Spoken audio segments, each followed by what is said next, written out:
So Friday, we got the head coach telling us on Friday at practice that the juice was absolutely phenomenal, implying they're ready to go. We're practicing hard. We're locked in. We're focused. The first play, literally the first thing that they did was a massive, colossal mistake, a fumble, and they never recovered. And I'll tell you what, the New York Jets were not ready to play. I've said a million times, Robert Saleh, you can keep him. You can take him. You can have him.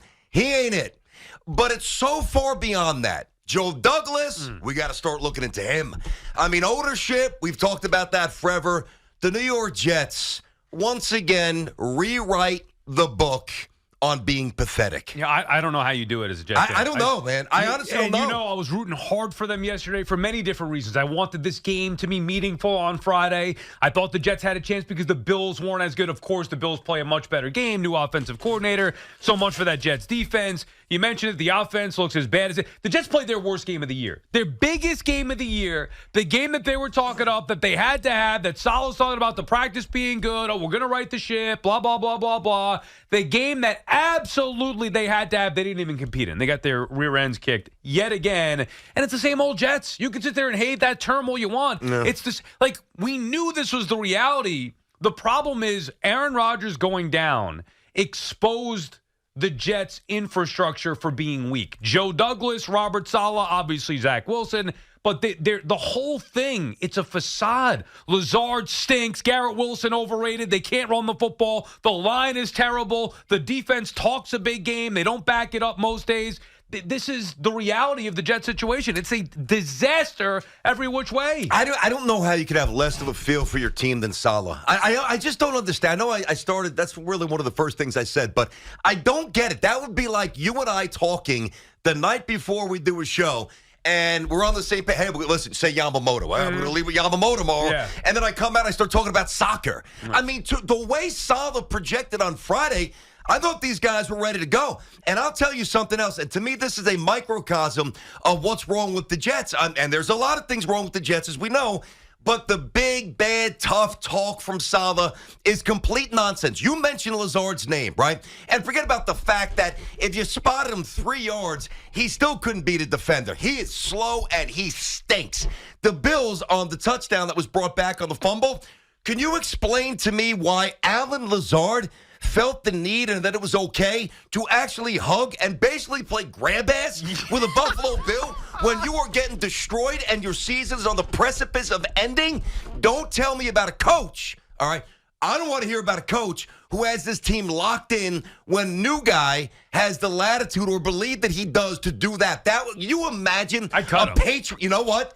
I don't blame you. Plus, he sucks. His hands don't work. Oh, he stinks. Man, not to mention, you said he can't get separation. Even if he did, he can't catch the ball. He doesn't. As a receiver, I'm pretty sure job A is to catch the football. It's up there. And then, as you said, he's using his hands to do something else with the Buffalo Bills laughing and playing as the Jets are getting their asses kicked. That is just symbolic, though, of the lack of accountability from Robert Saleh. And then Joe Douglas not being prepared going into the year with a better backup plan. Or forget about even going into the year, BT, without a backup plan, because I thought the right way was with Rodgers and Wilson. That's fine. Once Rodgers goes, that's breaking too. Once Rodgers goes down, they needed to go out there and get a real quarterback because it was inevitable that this was going to happen. And then they have to go to Timmy Boyle. I'll be honest with you, I shut the game off. I couldn't take it anymore. I don't know how you do it. I was rooting for the Jets. I bet the Jets. I won. I made the criminal cardinal sin of betting with my heart. I wanted the Jets to win, so we had a fun week leading up to the big game against Miami on Friday. Jet Life Stadium, all that stuff. Jets have a shot at the division, and they lay a freaking egg, a non-competitive football game. I couldn't take it anymore in the third quarter. I shut it off.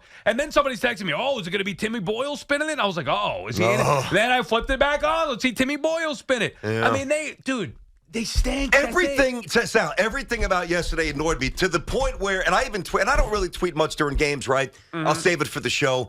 But even at the outset, he got Tony Romo coming on the air telling me how good a coach Robert Saleh. I actually used the word great. He's like, Robert Saleh is a great coach. The Jets have a great staff. Yo, Tony, are we watching the same team? A great staff? Wait, so is an offensive coordinator part of the staff? Because if he is, then I'll be honest with you. I would say Hackett, just leave, dude. Go to your office, pack up your stuff, and go. When you can't score in the red zone, when you can't convert a third down, the first third down conversion they had in, 1,000 chances, whatever the numbers at, was on a penalty. It's just utterly disgraceful. And your point, and I know what you mean, because I've said this to you about the Mets and some other, how do I do it? I don't know. I don't know all I know is that football, like, other sports, is supposed to be a diversion from the real stuff in life. Right. Stuff with the kids, God forbid, illnesses, mortgages, taxes, traffic, weather, all the beat-down things that we get as New Yorkers and tri-state area residents. Sal, I sit there, and I don't know that there's a more resilient Jet fan than me. You know the not. Like, I'm going to fight till the end. And, yeah, it feels like the end. But I'm watching these Jet games week after week, and I'm literally bored. I'd rather watch an infomercial. It's just atrocious, Jets. It's bad when you feel, as a Jets backer, more confident when the defense is on the field than when the offense is. And the punter, too. Yeah, right. Here's Morstead back to punt. Oh, look, there's a wide-open receiver in the flat. Of course, he steps out, doesn't get the extra 15 that he should have. Which they needed. Right. I mean, but, yeah, they are a joke. Offensively, we've seen quarterbacks get hurt all year long around this league. Yeah. All year long. Third-string guys come in, backup quarterbacks, all of it. All of them have had some modicum of success. They can actually move the football. The Jets can't do it. It's like they hand the ball off right into the line. They do nothing. They drop back. It's either a sack, it's interception, it's thrown into the ground. Yeah. They can't do anything. That's on Douglas. That's on Saleh. That's on Hackett, and that is certainly on Zach. We mentioned third-string quarterbacks. Tommy D. Yeah, Tommy DeVito. How come he can do it, but yet Zach Wilson can't do it? Like, they can't even move the football. Well, first of all, the Giants' scheme is just so much better. I mean, Kafka, and I know he's taken some lumps this year, but Hackett is a simpleton. I mean, I don't want to get into this now, but was Sean Payton really wrong? No, the answer is no. All right, 10 minutes after 10 on a wonderful football Monday here. BT and Sal on the Fan inside of our Town Fair Tire studio. Friends at Town Fair remind you that you always get the guaranteed lowest price on name brand tires from Connecticut to Maine. Nobody beats Town Fair Tire. Nobody. All right, so we do the Monday juggle. Now, the Giants stuff, and we'll get these Jet calls, Giants as well, 877-337-6666. I get it, Giant fans. You're conflicted. I get it. You want the draft choice. You want access to a top quarterback. I do understand that. But and from my seat, my opinion, and I really believe this, I thought that the Giants so desperately needed to stabilize the feel. Like, it was so non-competitive and so seemingly broken and fractured that if the season kept going the way it was, lose by 30, lose by 35, complete no-show, I have news for you. I think in the next 5 weeks or so, we would have been having discussions about whether they're right or wrong, but it almost doesn't matter. Dable's got to go. Shane's got to go. So I understand how the Giant fans is a little, in between here. I thought yesterday was a really important day for the Giants, and I thought it was a good win. And I would take that over this stuff that you can't even really determine anyway if it's going to work out the draft slots the way you want it to. Yeah, but in the end, they're going to benefit from having the higher pick. Like, do you think Tommy DeVito is the answer moving forward as a quarterback? Yeah, I got to rule Tommy out. Yeah, Come on, man, know, Tommy. Baby. Hey, I love him.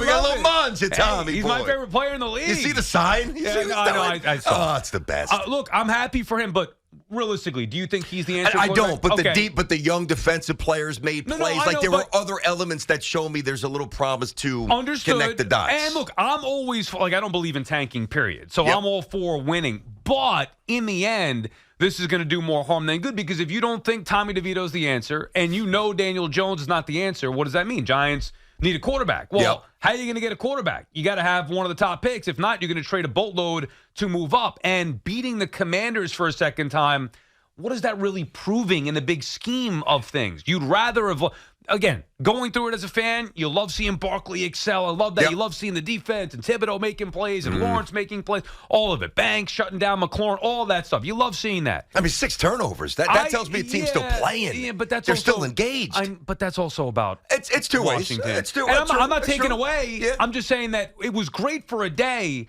but in the end, those wins, if they continue to have some of these, are going to do more harm than good, big picture. Again, that's why I used the word conflicted. Yeah. I get it. You know, I've been there as a Jet fan. Do I want to win this game? And usually when that's the case, I say no. You know, I want to have a better chance at the player that I deem or the player that most people think is the answer. But the reason why I feel like this is different for the Giants is because previous Jet regimes where I was rooting for the loss, right? Whether it was Gase or Bowles at the end. I didn't believe in those guys. I didn't believe in McCagnon. I didn't believe in Idzik. I just wanted the losses, number one, to secure a higher draft choice, and also to get these guys out of here because I knew that they weren't good. I've got a lot of faith in Shane and Dable. And, Sal, if they would have lost, think about the tone of this Giants season. They have been destroyed. Yeah, but could it get any worse than it's been? Yes. I'll tell you why. Because if it would have continued... Like, if they lost a competitive game, if they gave up that touchdown on the final drive instead of the pick six, would you be, I mean, I'd be like, hey, they played well, they were competitive, defense looked good, DeVito did some good things, but they lost. That's the better result?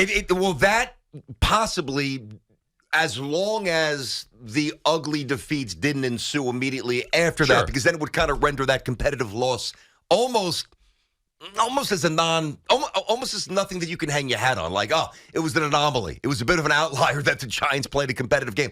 I get it. And listen, the other thing with these quarterbacks, we've got a few months to obviously dissect this. Who the hell knows with these kids? I don't know. But if it weren't a quarterback that they needed, then I'm with you. If they had the young quarterback, even though they weren't going anywhere and they could have had a higher pick, a lineman, whatever, wide receiver, whatever you want, I'm fine with winning. However, because they need a quarterback, the winning now, while it's, enjoyable for a week, I think it's going to do more damage in long term. All right, Sal, 877-337-6666. BT and Sal on the Fan. So, I mean, I don't know how you really pump any more life into the Jets season. Maybe you guys can find, welcome to the Black Friday broadcast as we bury the Jets as the only game here, the standalone game. Welcome to the Jets funeral. That's basically Friday's tone. Well, that will be officially it. Yeah, exactly. If they lose that one, it's officially over. Yeah, play taps, get a little 40, throw it out on the soil. Jets are dead, like every other year. All right, BT and Sal will obviously incorporate the Giant stuff here on a Monday Juggle on the Fan.